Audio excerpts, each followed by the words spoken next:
Напярэдадні 1 верасня ў нашай краіне праходзіць дабрачынная акцыя ў школу з добрым сэрцам. Раённы камітэт грамадскага аб'яднання Беларускі рэспубліканскі саюз моладзі арганізаваў пункт збору тавараў і канцылярскіх прыналежнасцяў.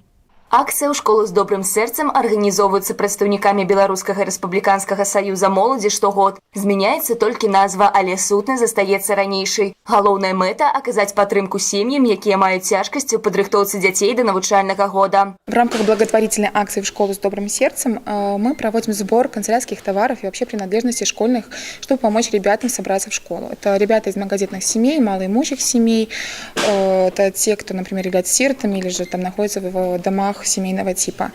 Также, кроме того, что наши волонтеры собирают эти товары, также и по школам, по всем учреждениям, которые у нас в районе есть, эта акция отправлена, и поэтому в ней может принять участие каждый, кто хочет помочь нашим ребятам. Можно приносить канцелярские принадлежности, это ручки, карандаши, краски, пеналы, то есть различного рода принадлежности, тетради, как общие, так полуобщие, обычные тоненькие тетрадки, а также спортивный инвентарь, можно приносить школьную форму или же одежду, например, это те же юбочки, брюки, блузки, рубашки. 17 жніўня катэгорыя асобаў, якім будзе аказана дапамога, пашыраецца. Сабраныя тавары і прыналежнасці будуць накіраваны дзецям з карэкцыйна-развіваючых цэнтраў. С этой недели благотворительная акция также направлена и на помощь ребятам из развивающихся и коррекционных центров.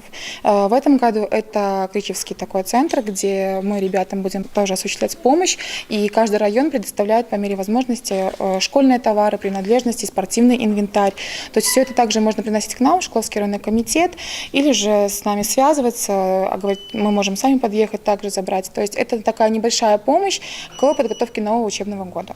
Акрамя таго, спецыяльная скрыня для збору прыналежнасцяў была ўсталявана актывістамі Беларускага рэспубліканскага саюза моладзі на другім паверсе універмага. І ўжо ў першы дзень акцыі скрыню хутка напоўнілі наведвальнікі крамы, сярод якіх прадстаўнікі раённай прафсаюзнай арганізацыі. Первичная профсоюзная организация Шкловского района активно также принимает участие в благотворительной акции. Во многих наших первичных организациях, наших учреждений, организаций прошли уже эти благотворительные акции, где собирали многодетных семей, первоклашек, вручили им набор первоклашек, а также материальную помощь оказывали, денежную. Мы заботимся о наших членах профсоюза, их детях. Акцыя працягнецца да 15 верасня, збор тавараў да 28 жніўня. Паспяшайцеся прыняць удзел і падарыць дабро тым, хто ім сапраўды мае патрэбу.